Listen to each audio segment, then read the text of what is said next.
কালো মেয়ের বিয়ের চিন্তায় যে মায়ের রাতের ঘুম হয় না, সেই মাও তার ছেলের জন্য ফর্সা মেয়ে খোঁজে।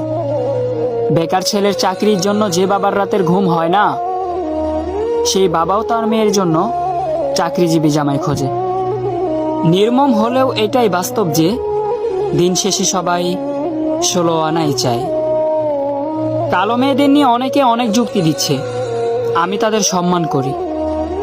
মেয়েদের একটা অভিযোগ থাকে যে ছেলেরা সুন্দর ফর্সা মেয়ে খোঁজে। আচ্ছা, মেয়েরা কি কালো ছেলে খোঁজে? আমার এই প্রশ্নটা মেয়েদের কাছে। কোন মেয়েটি কালো জামাই চায়? কোন মেয়েটি কালো বয়ফ্রেন্ড চায়? আমার জানা মতে সবার বিএফগুলোই ফর্সা হিরো। কালো মেয়েদের নিয়ে ছেলেরা যে সম্মানটুকু দেখিয়ে পোস্ট করে, 1% মেয়েও কি কালো ছেলেদের নিয়ে এমন পোস্ট করে যে এটা আমার ক্রাশ?